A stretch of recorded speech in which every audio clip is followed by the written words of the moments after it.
Hello friends, कैसे हैं आप सब। आइए दोस्तों, हम लोग पढ़ रहे हैं 9th क्लास की फिजिक्स। दोस्तों चैप्टर चल रहा है पहला, यानी मोशन, गति। गति क्या होती है दोस्तों, हम लोगों ने पढ़ लिया था। एक समान गति क्या होती है और एक असमान गति क्या होती है, अदिश राशियां और सदिश राशियां। अब आइए दोस्तों देख लेते हैं कि वेग क्या होता है। दोस्तों हम लोगों ने चाल तो देख लिया था, विस्थापन देख लिया था। अब आइए देखते हैं वेग किसे कहते हैं। तो आइए दोस्तों देख लेते हैं वेग क्या है। तो हेडिंग बनाएंगे वेग। तो इस तरीके से दोस्तों हेडिंग डाल देंगे वेग। अब आइए देख लेते हैं वेग क्या होता है दोस्तों। क्योंकि चाल क्या होती है, जब कोई वस्तु समय के साथ अपनी स्थिति परिवर्तन करती है तो वह एक जगह से दूसरी जगह गतिमान अवस्था में होती है। अब आइए देखते हैं वेग में क्या होता है दोस्तों। वेग में क्या होता है, वेग दिशा के साथ, वेग में क्या होता है, दिशा भी दी होती है। वेग दिशा के साथ, वेग जो है दोस्तों वो क्या होती है, दिशा के साथ चाल के मापन, दिशा के साथ चाल के मापन। मापन मीन्स होता है दोस्तों मापना। चाल के मापन को वेग कहते हैं। चाल के मापन को वेग कहते हैं। चाल के मापन को वेग कहते हैं। वेग एक सदिश राशि है। वेग एक सदिश राशि है। सदिश राशि क्यों है दोस्तों, क्योंकि इसकी दिशा होती है और इसका परिमाण भी होता है। वेग एक सदिश राशि है। वेग एक सदिश राशि है जिसका परिमाण, जिसका परिमाण उसकी मापन और दिशा में, जिसका परिमाण, जिसका परिमाण उसकी मापन और दिशा में, मापन और दिशा में परिवर्तन के साथ, दिशा में परिवर्तन, परिवर्तन के साथ, दिशा में परिवर्तन के साथ परिवर्तित होता है। परिवर्तन के साथ परिवर्तित, परिवर्तित होता रहता है। वो क्या कहलाता है दोस्तों, वो कहलाता है वेग। परिवर्तित होता रहता है। एक रेखीय गति में, क्या लिखेंगे दोस्तों, पैराग्राफ चेंज करके, एक रेखीय गति में, एक रेखीय गति में औसत वेग की गणना, औसत वेग की गणना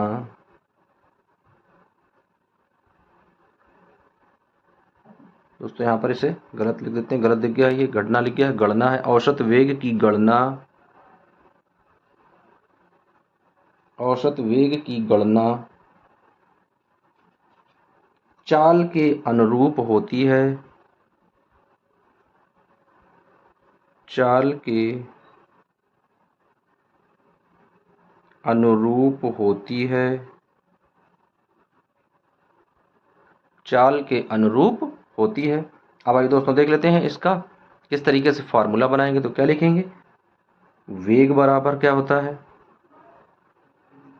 वेग बराबर, तो दोस्तों वेग बराबर क्या होता है, विस्थापन। वेग बराबर विस्थापन और बटे में क्या होता है दोस्तों, समय। विस्थापन बटे समय। अब इसी तरीके से औसत वेग देख लेते हैं दोस्तों। तो औसत वेग में क्या आएगा निकल कर, तो यहाँ पर क्या लिखेंगे, औसत वेग,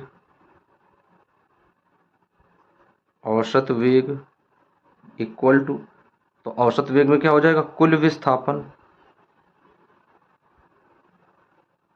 कुल विस्थापन और अपॉन में कुल समय, यानी कुल विस्थापन में लगा कुल समय। इस तरीके से अब आइए देख लेते हैं दोस्तों, समान गति से परिवर्तन होने वाले, क्या लिखेंगे, समान गति से परिवर्तन होने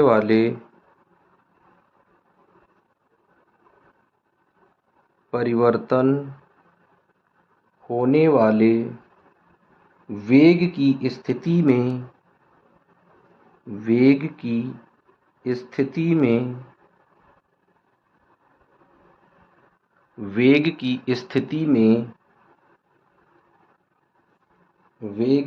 स्थिति में औसत वेग की गणना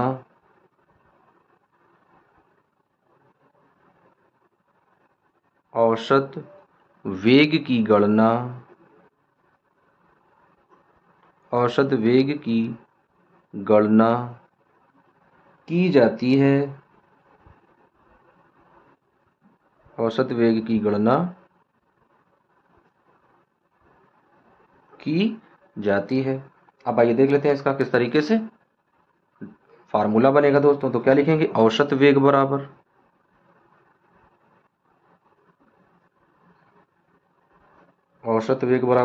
तो क्या आ जाएगा, प्रारंभिक वेग, क्या लिखेंगे, प्रारंभिक वेग, उसके बाद में प्लस अंतिम वेग और अपॉन में क्या कर देंगे, 2 से डिवाइड कर देंगे। तो यहाँ पर क्या आ जाएगा दोस्तों, औसत वेग को यानी v से प्रदर्शित कर लेते हैं, वेग को v एवरेज इक्वल टू प्रारंभिक वेग को u से लिखते हैं तो आ जाएगा u प्लस अंतिम वेग को v से लिखते हैं तो आ जाएगा v और अपॉन में आ जाएगा 2। तो इसका मात्रक देख लेते हैं। तो लिखेंगे SI पद्धति में मात्रक, SI पद्धति में वेग का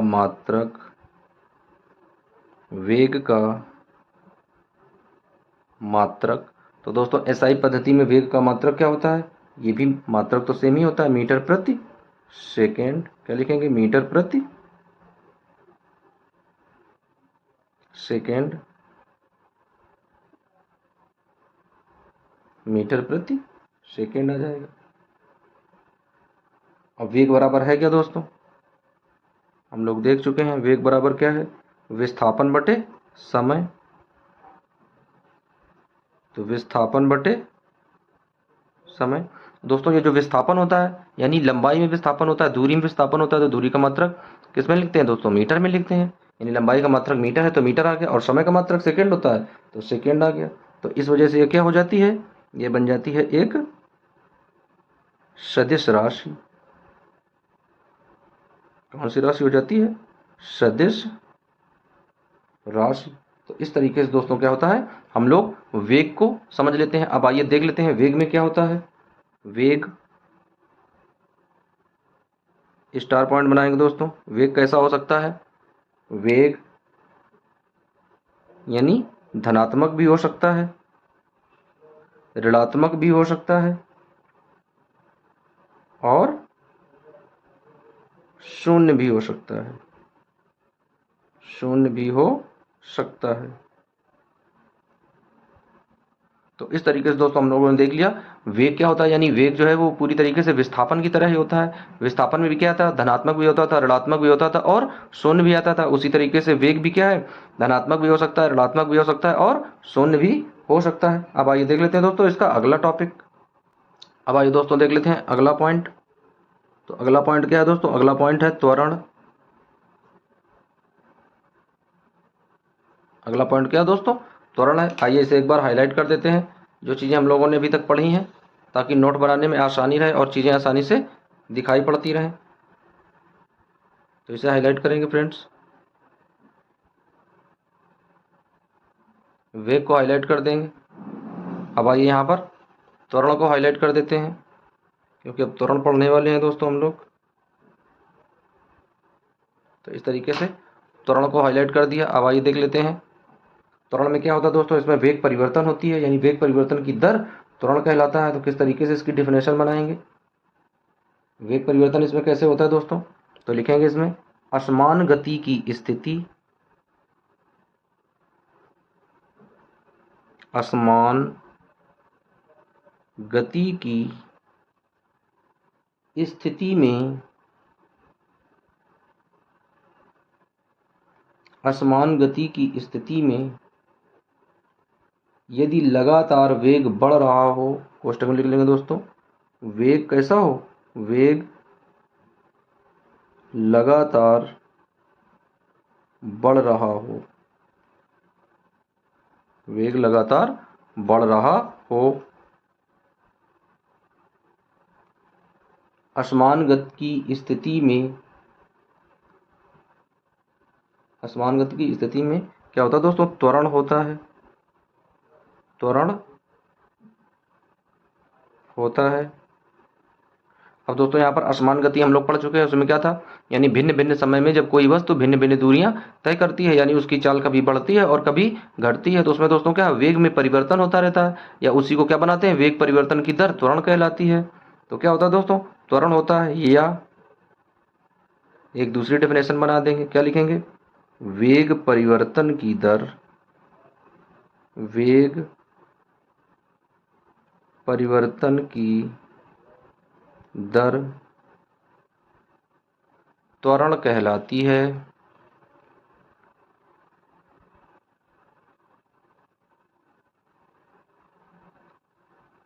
वेग परिवर्तन की दर क्या कहलाती है दोस्तों, त्वरण कहलाती है। देख लेते हैं, इसे ए से प्रदर्शित करते हैं, इसे स्मॉल ए से प्रदर्शित करते हैं। इसे कैसे प्रदर्शित करते हैं दोस्तों, स्मॉल ए से।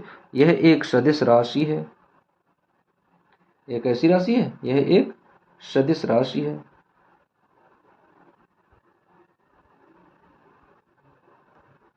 यह एक सदिश राशि है।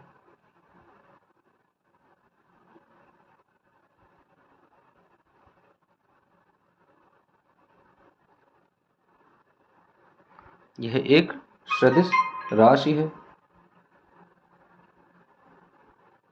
अब आइए दोस्तों इसका डेरिवेशन बना लेते हैं, किस तरीके से, माना किसी वस्तु की प्रारंभिक स्थिति या प्रारंभिक वेग, क्या लिखेंगे यहां पर, त्वरण बराबर वेग में परिवर्तन, वेग में परिवर्तन और बटे में समय। वेग में परिवर्तन और बटे में क्या आ जाएगा दोस्तों, समय आ जाएगा। आइए दोस्तों देख लेते हैं इसका फार्मूला किस तरीके से बनेगा। त्वरण को ए से लिखते हैं, तो यहाँ पर क्या आ जाएगा, त्वरण की जगह ए लिख लेंगे, ए बराबर वेग में परिवर्तन, यानी वेग क्या था, अंतिम वेग था v, और माइनस प्रारंभिक वेग है u, और अपान में समय कितना लगा है t। तो दोस्तों ये जो फार्मूला है, ये त्वरण का फार्मूला आया है, तो इसे इस तरीके से बंद कर देंगे, यहाँ पर स्टार बना देंगे, ये फार्मूला प्राप्त हुआ है। और इसे आइए हाईलाइट भी कर देते हैं, ताकि फार्मूले को हम लोग आसानी से समझते रहें।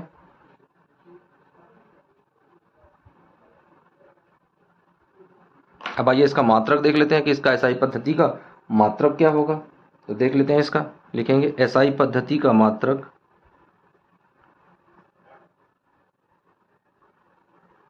एसआई पद्धति का मात्रक। तो दोस्तों त्वरण का मात्रक क्या होता है, मीटर प्रति सेकेंड स्क्वायर, या इसे कैसे लिख सकते हैं, मीटर प्रति सेकेंड स्क्वायर, या मीटर सेकेंड इनवर्स में 2, इस तरीके से भी लिख देते हैं। तो दोस्तों ये इसका मात्रक हो गया, मीटर प्रति सेकेंड स्क्वायर। अब यहाँ पर देख लेते हैं, जहां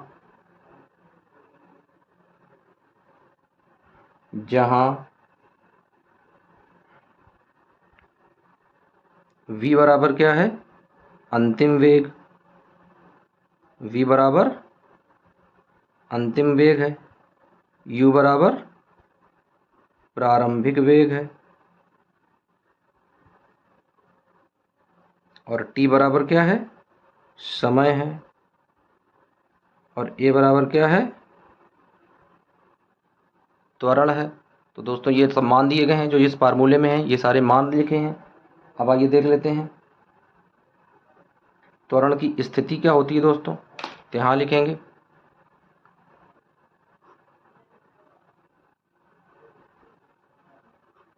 त्वरण की स्थिति क्या बनती है। तो आइए देख लेते हैं त्वरण की स्थिति क्या बनेगी। तो त्वरण की स्थिति बनेगी कि उसका देख लेते हैं दोस्तों कि ये क्या है, अंतिम वेग और ये प्रारंभिक वेग, यानी अंतिम वेग जो है वो प्रारंभिक वेग से बड़ा होगा। तो क्या लिखेंगे, v जो है वो सदैव u से कैपिटलाइज होगा यानी बड़ा होगा।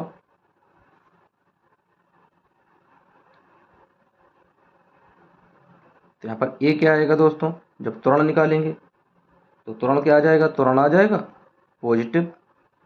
इस तरीके से पॉजिटिव प्राप्त होगा यानी धनात्मक आएगा, जिस तरीके से निकालेंगे। तो लिख लेते हैं कैसा आ गया, ये धनात्मक। यानी जो त्वरण होता है, त्वरण में वस्तु का क्या वेग है, वेग बढ़ रहा होता है। यानी त्वरण में क्या होता है, वस्तु का जो वेग है वो बढ़ता रहता है। तो इस वजह से यहाँ पर जो मान आया है वो क्या आया है, धनात्मक आया है। अब आइए देख लेते हैं इसी का दूसरा पॉइंट है मंदन, यानी मंदन किसे कहते हैं। अब आइए दोस्तों देख लेते हैं नेक्स्ट पॉइंट जो है, नेक्स्ट पॉइंट क्या दिया गया है, नेक्स्ट पॉइंट दोस्तों दिया गया है मंदन। क्या दिया गया है, मंदन। दोस्तों सही से नोट करना, कोई भी बच्चा मंजन ना लिख ले, नहीं तो मंदन की जगह किसी बच्चे को मंजन करना हो तो मंजन लिख ले। मंदन है दोस्तों ये त्वरण, त्वरण में चीज़ें बढ़ती हैं, त्वरण में स्पीड बढ़ाई जाती है और मंदन में स्पीड को घटाया जाता है। जैसे कोई दोस्तों मोटरसाइकिल है, कोई गाड़ी है, मोटर कार है, तो उसे क्या करते हैं, जब एक्सीलेटर लेते हैं तो उसकी स्पीड जो है वो बढ़ती जाती है, और जब उसे रोकते हैं तो एक्सीलेटर को डाउन करते हैं और ब्रेक मारते हैं। तो दोस्तों इस तरीके से वो चीज़ें जब रुकती हैं तो वो मंदन कहलाता है, और जब वो चीज़ें बढ़ती हैं तो वो ऑसिलेटर यानी एक्सीलेटर द्वारा वो चीज़ें बढ़ती हैं तो त्वरित कहलाई जाती हैं, यानी त्वरण होता है, उसे त्वरित बोलते हैं। चीज़ें बढ़ जाती हैं, उनका वेग जो है वो बढ़ जाता है। तो इसमें क्या लिखेंगे, असमान गति, असमान गति, असमान गति की स्थिति में, असमान गति की स्थिति में यदि वेग लगातार घट रहा हो, यदि वेग लगातार घट रहा हो,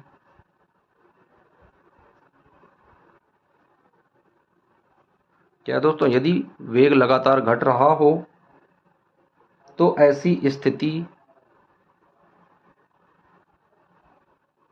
तो ऐसी स्थिति मंदन पैदा करती है। क्या करती दोस्तों, मंदन पैदा करती है, यानी वो वस्तु जो है वो धीमे हो जाती है, कुछ समय बाद वो वस्तु जाकर आगे रुक जाती है, मंदित हो जाती है। वेग की समय के साथ, वेग की समय के साथ, वेग की समय के साथ परिवर्तन की दर को, परिवर्तन की दर को, परिवर्तन की दर को मंदन कहा जाता है, मंदन कहा जाता है। परिवर्तन की दर को मंदन कहा जाता है।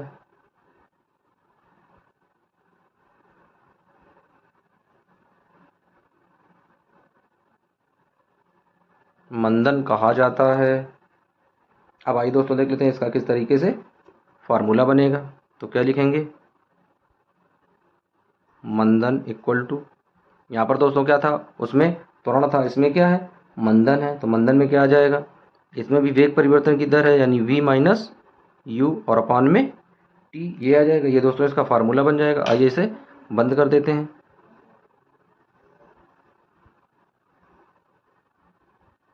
ये फार्मूला आ गया, इसे स्टार बना देंगे फार्मूले को, और स्टार बनाने के बाद उसे एक बार हाईलाइट कर देंगे ताकि वो चीज़ें आसानी से दिखाई देने लगे, तो हाईलाइट कर देंगे दोस्तों। अब आइए लिख लेते हैं, इसका भी मात्रक किस में लिखेंगे, एसआई पद्धति में। तो क्या लिखेंगे, एसआई पद्धति में मात्रक, तो इसका भी मात्रक क्या होता है, मीटर प्रति सेकेंड स्क्वायर या मीटर प्रति सेकेंड स्क्वायर या मीटर सेकेंड और पावर में -2 आ जाएगा। तो ये दोस्तों इसका होता है क्या, मात्रक। अब आइए देख लेते हैं मंदन में और कौन कौन सी चीज़ें इंक्लूड होती हैं। तो मंदन की स्थिति कहाँ पर बनेगी दोस्तों, जैसे उसमें त्वरण की स्थिति थी, उसमें क्या लिखेंगे, मंदन की स्थिति, यानी मंदन की स्थिति क्या होगी, तो मंदन की स्थिति में भी क्या हो जाएगा, u जो है वो अप्रॉक्स हो जाएगा, यानी बड़ा हो जाएगा v से। उसमें क्या था, v बड़ा था u से, इसमें क्या है, u बड़ा है v से। तो अब जो दोस्तों यहाँ पर मंदन प्राप्त होगा, यानी a, उसे भी a से प्रदर्शित करते हैं, यानी त्वरण को भी a से लिखते हैं और मंदन को भी a से लिखते हैं। तो यहाँ पर a बराबर क्या आ जाएगा, तो यहाँ पर a बराबर जो भी मान आएगा वो आएगा दोस्तों निगेटिव। क्या आ जाएगा, उसे निगेटिव लिखेंगे, यानी ऋणात्मक मान प्राप्त होगा। तो यहाँ पर ब्रैकेट में क्या लिख लेंगे, ऋणात्मक मान। क्या आ गया, ऋणात्मक मान आ गया दोस्तों। इस तरीके से ए का मान, यानी मंदन जो है वो ऋणात्मक होता है। अब लिखेंगे दोस्तों त्वरण तथा मंदन,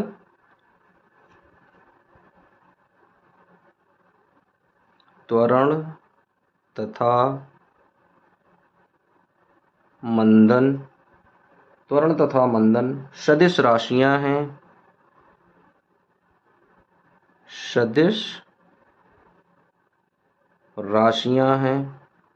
कैसी राशियां दोस्तों, सदिश राशियां हैं। त्वरण तथा मंदन सदिश राशियां हैं जिनका मान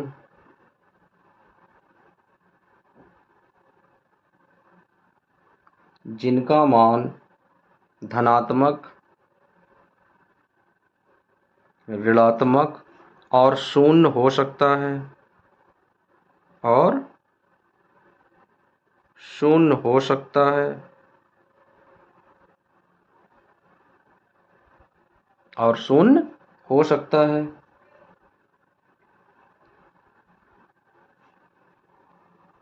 अब आइए दोस्तों देख लेते हैं अगला टॉपिक क्या है। तो दोस्तों अगला टॉपिक दिया गया गति का ग्राफीय,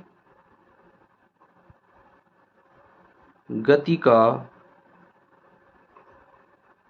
ग्राफीय निरूपण, गति का ग्राफीय निरूपण। दोस्तों ये बहुत ज़्यादा इंपॉर्टेंट है और बहुत ही इजी भी है, समझने में भी आसानी रहेगी। गति का ग्राफीय निरूपण, तो आइए देख लेते हैं गति का ग्राफीय निरूपण क्या होता है और किस तरीके से गति के ग्राफीय निरूपण को हम लोग व्यक्त करते हैं।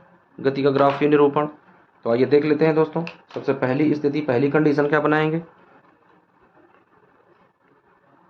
एक दोस्तों इस तरह की होता है, यहाँ पर जो होता है इसे y अक्ष बोलते हैं, इधर जो जाता है उसे x अक्ष बोलते हैं।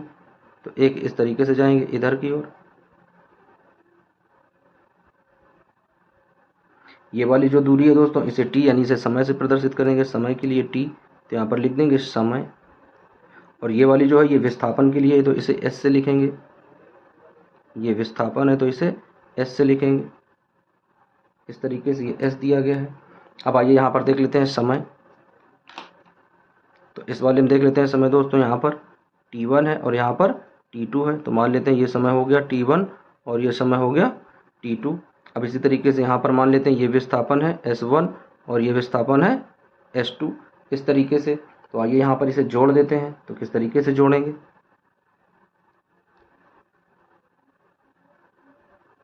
इस तरीके से आएंगे, यहाँ पर जोड़ेंगे, इस तरीके से आएंगे। दोस्तों आप लोग स्केल रखकर एकदम से सीधी रेखा खींचना, यहाँ पर इस तरीके से जाएगी। अब यहाँ से सीधी एक रेखा खींच देते हैं बीचों बीच से,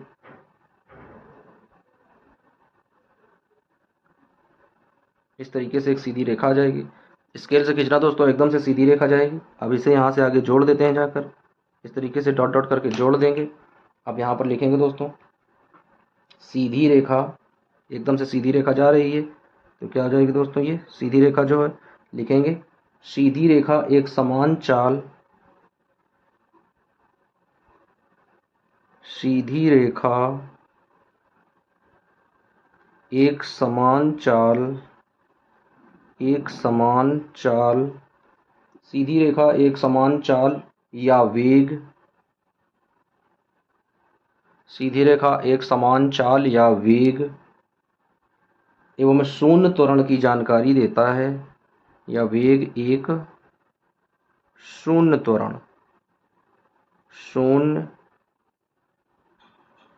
त्वरण की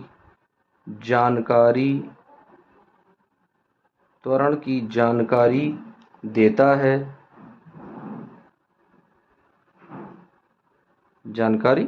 है, दोस्तों शून्य त्वरण की जानकारी किस तरीके से मिलती है, क्योंकि ये रेखा एकदम से सीधी चली जा रही है। इस रेखा में ना तो ढलान ऊपर की ओर है ना तो ढलान नीचे की ओर है, यानी ये रेखा बदल नहीं रही है, बढ़ नहीं रही। तो दोस्तों जब रेखा बढ़ती घटती नहीं है तो उसमें कोई त्वरण नहीं होता है। तो इसका फार्मूला किस तरीके से आ जाएगा, तो दूरी बराबर यानी वेग बराबर क्या आ जाएगा, तो v बराबर, अब पहले दोस्तों क्या दिया गया s1 s2, तो क्या लिखेंगे s1 माइनस का s2 और अपान में दोस्तों क्या दिया गया है t1 और माइनस का t2।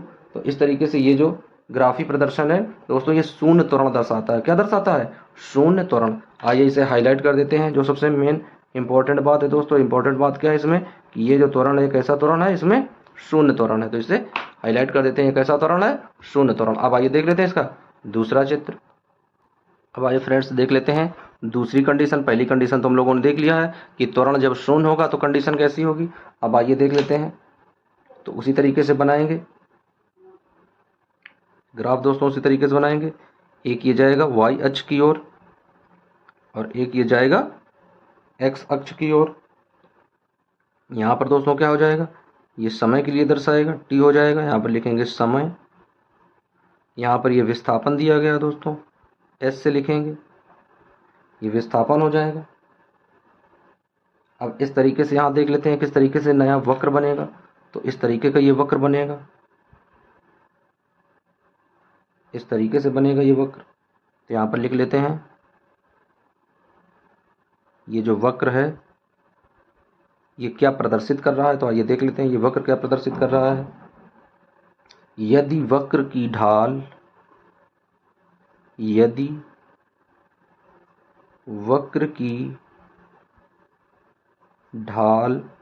लगातार बढ़ रही हो तो ऐसी गति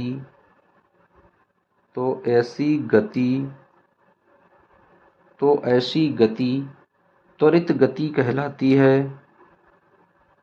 तो ऐसी गति त्वरित गति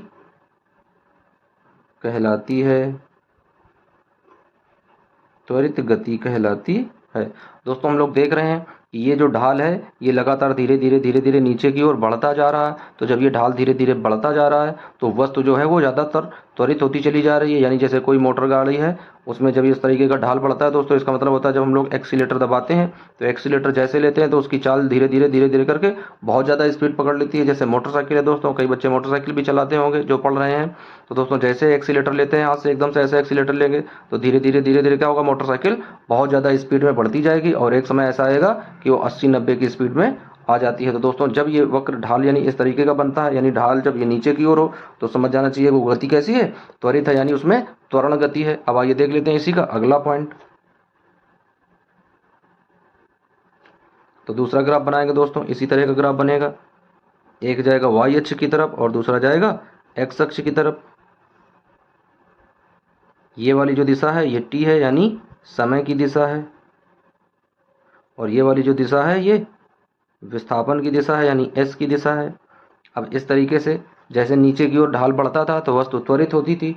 अब इसमें क्या है, ढाल धीरे धीरे ऊपर की ओर बढ़ेगा, यानी इसकी सीधी कंडीशन थी तो त्वरण शून्य था। जैसे नीचे की ओर आए तो त्वरण बढ़ा, यानी वस्तु त्वरित की गई, उसकी स्पीड को बढ़ाया गया। अब जब ये ऊपर की ओर जाएगा, यानी जब इस तरीके से ये जाएगा ऐसे, तो धीरे धीरे क्या होगा, इसकी गति जो है वो धीरे धीरे कम होती जाएगी। तो ये जो वक्र दिया गया है ये किस तरह का वक्र दिया गया है, और ये वक्र क्या दर्शा रहा है। जैसे सभी वक्रों में दोस्तों हम लोगों ने देखा था, तो आइए लिख लेते हैं। यदि यदि वक्र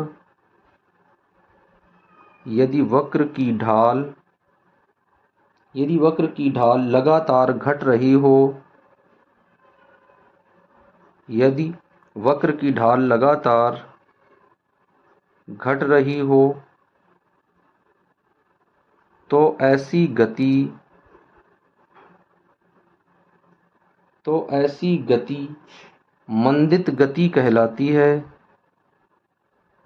ऐसी गति मंदित गति कहलाती है। मंदित गति कहलाती है। तो दोस्तों जैसे जैसे ये ढाल धीरे धीरे घटता जाएगा वैसे वैसे ये गति क्या है, मंदित होती जाएगी, यानी वस्तु को धीरे धीरे कंट्रोल में किया जाएगा, रोका जाएगा। तो धीरे धीरे ये वस्तु जो है रोका जाएगा, यानी जैसे ये एकदम से देखो ऊपर जाए, ऊपर से जैसे जैसे धीरे धीरे नीचे की ओर आ रही है, इसका मतलब जब इस बार संतुलन की अवस्था में आ जाएगी तो त्वरण क्या हो जाएगा, शून्य हो जाएगा और वस्तु एक जगह स्थिर अवस्था में हो जाएगी। तो ऐसी गति क्या कहलाती है, मंदित गति कहलाती है। अब आइए देख लेते हैं अगला पॉइंट दोस्तों। ये तीसरा पॉइंट था, यानी त्वरण कब था, त्वरण शून्य था, उसके बाद में त्वरण बढ़ाया गया, उसके बाद में मंदन हुआ। मंदित किस तरीके से होता है, अब आइए देख लेते हैं इसका अगला ग्राफ।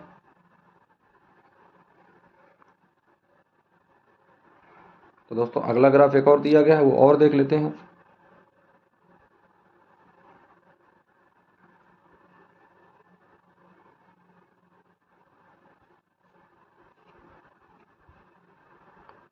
एक इस तरीके से वाई अक्ष की तरफ जाएंगे और एक इस तरीके से एक्स अक्ष की तरफ जाएंगे।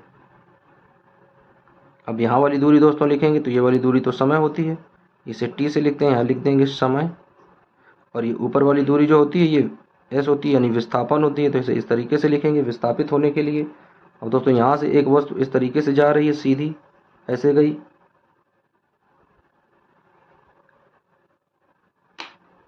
अब यहाँ से इसे इस तरीके से मिला देते हैं।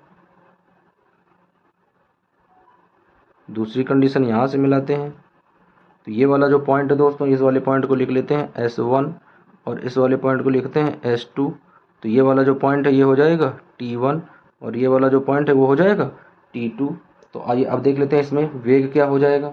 तो क्या लिखेंगे, वेग v बराबर, तो क्या आ जाएगा S2 माइनस S1 और अपॉन में T2 माइनस T1। तो आइए देख लेते हैं वेग क्या आ जाएगा, वेग v बराबर, तो S2 माइनस S1 क्या आ जाएगा, शून्य आ जाएगा, तो अपान में T2 माइनस T1। तो दोस्तों ये भी क्या आ जाएगा, शून्य आ जाएगा। अतः v बराबर क्या आ गया, शून्य आ गया। तो जब v बराबर क्या आ जाएगा, शून्य आ जाएगा, तो वस्तु कैसी अवस्था में हो जाएगी, विरामावस्था में। तो ये वस्तु कौन सी अवस्था में है, विरामावस्था में।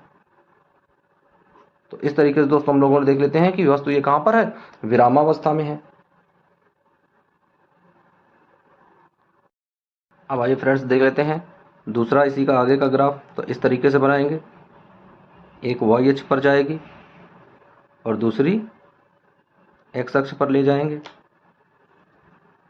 इस वाली दूरी के लिए समय टी होता है ये,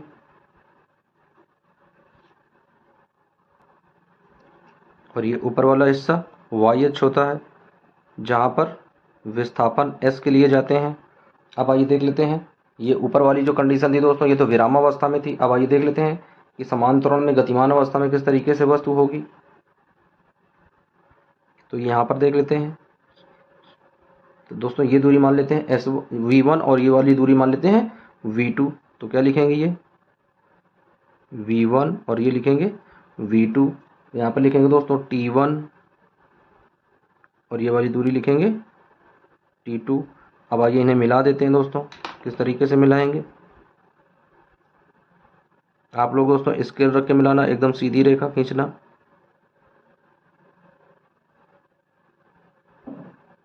इस तरीके से मिला देंगे इन्हें।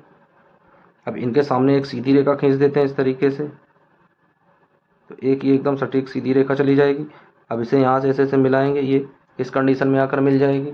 अब यहाँ लिख लेते हैं दोस्तों, सीधी रेखा ये क्या दर्शाती है दोस्तों, यहाँ पर दर्शाती है कि जीरो त्वरण है। तो क्या लिखेंगे, ये बराबर क्या होता है दोस्तों, वेग परिवर्तन की दर। तो वेग परिवर्तन यानी V2 फिर V1, तो क्या आ जाएगा V2 माइनस का v1 अपॉन में t2 माइनस का t1, और ये मान रख देते हैं।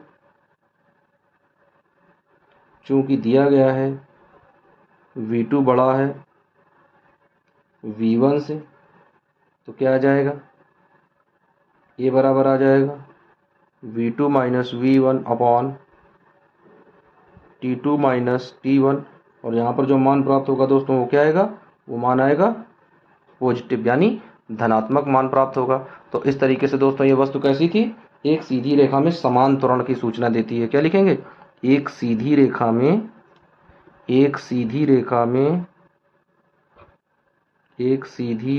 में समान त्वरण, एक सीधी रेखा में समान त्वरण की सूचना है, समान त्वरण की सूचना। तो दोस्तों इस तरीके से ये समान त्वरित वस्तु हो जाती है। अब आइए देख लेते हैं एक असमान त्वरित वस्तु किस तरीके से बढ़ती है। अब आइए दोस्तों देख लेते हैं इसका अगली कंडीशन क्या है। तो इस तरीके से एक रेखा खींचते हैं, एक एक्स अक्ष की ओर जाती है और दूसरी वाई अक्ष की ओर। यहाँ पर दोस्तों क्या लिखते हैं, विस्थापन लिखते हैं एस, और यहाँ पर क्या लिखते हैं, समय के लिए इंडिकेट करते हैं टी, तो यहाँ पर लिख देंगे समय। अब आइए दोस्तों यहाँ पर क्या लिखते हैं, T1 T2 इस यहाँ पर लिखेंगे दोस्तों, T1 T2 और ये हो जाएगा T3, तो लिखेंगे T1 T2 और ये हो जाएगा T3। यहाँ पर लिखेंगे दोस्तों S1 S2 और ये हो जाएगा S3, यानी अब S की ओर जा रहे हैं तो ये क्या है, वेग है, तो क्या आ जाएगा V1, ये V2 और ये हो जाएगा V3। अब आइए इन्हें जोड़ देते हैं, किस तरीके से बढ़ाना इन्हें। तो दोस्तों यहाँ पर एक रख लेते हैं इस सामने, इस तरीके से यहाँ रख लेंगे, उसके बाद में एक पॉइंट यहाँ पर रख लेंगे, उसके बाद में एक पॉइंट यहाँ पर रख लेंगे इस तरीके से। अब आइए इन्हें जोड़ देते हैं, किस तरीके से जोड़ेंगे, एक ये रेखा जाएगी इस तरीके से, दूसरी ये रेखा जाएगी इस तरीके से, और तीसरी ये रेखा ऐसे निकल जाएगी। अब आइए यहाँ पर देख लेते हैं, तो इसे इस तरीके से जोड़ेंगे, यहाँ से ये जुड़ जाएगा, ये T2 के साथ में जुड़ेगा दोस्तों इस तरीके से, और यहाँ से ये V2 के साथ में आएगा, ये वाली दूरी यहाँ से जोड़ेंगे, इसे इस तरीके से जोड़ेंगे T3 से, और इसे यहाँ से जोड़ेंगे V3 से, और ये वाली दूरी आकर यहाँ पर ऐड हो जाएगी, यानी ये बन जाएगा तुम्हारा यहाँ वाला जो ये है A1, और इसके बीच वाला A2, और ये वाला बन जाएगा दोस्तों A3। तो ये बन जाएंगे त्वरण A1 A2 A3 इस तरीके से। अब यहाँ पर इनका फार्मूला देख लेते हैं, फार्मूला किस तरीके से आता है। तो क्या दिया जाता है दोस्तों, यहाँ पर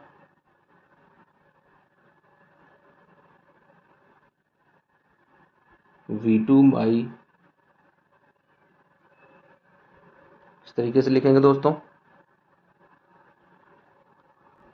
आइए इनके मान रख देते हैं, तो क्या आ जाएगा, T2 minus T1 equal to T2 minus T3।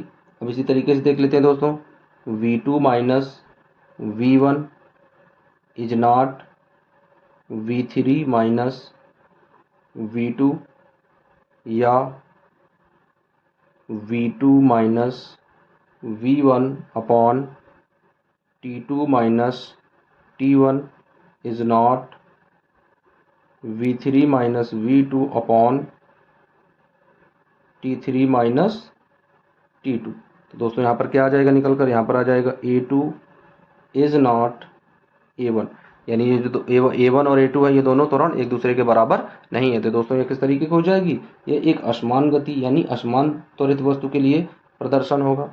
तो आइए दोस्तों देख लेते हैं अगला पॉइंट, अगली और अंतिम कंडीशन क्या होगी दोस्तों। तो आइए देख लेते हैं अंतिम ग्राफ इसका किस तरीके से बनेगा। तो यहाँ एक बना लेते हैं इस तरीके से वाई अक्ष की तरफ, और दूसरा बना लेते हैं एक्स अक्ष की तरफ।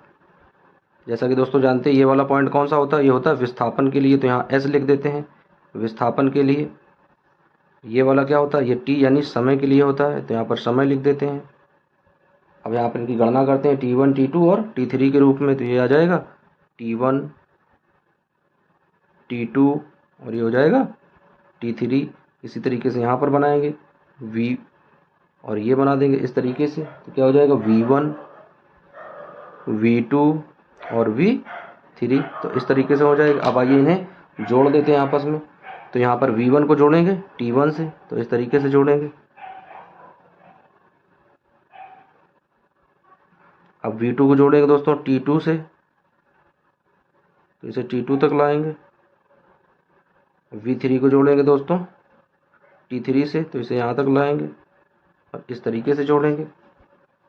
इनके सामने ऐड करेंगे, डॉट डॉट करेंगे।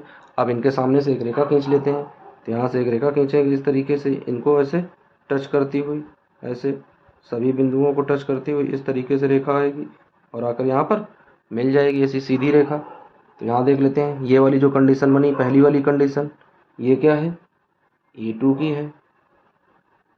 उसके बाद में जब ये वाली कंडीशन बनी है तो ये क्या है, A1 की है। तो ये A1 की कंडीशन है।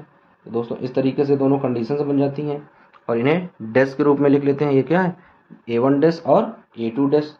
तो आइए यहाँ पर देख लेते हैं मंदन, क्योंकि यहाँ पर चाल जो है वो कम हो रही है, तो क्या आ जाएगा, यहाँ पर वही कंडीशन बनेगी दोस्तों, यानी V2 minus V1 equal to V3 minus V2।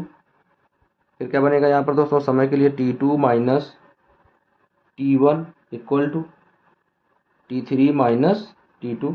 तो क्या बन जाएगा यहाँ पर, या V2 माइनस V1 अपॉन में T2 minus T1 equal to V3 minus V2 upon में T3 माइनस T2।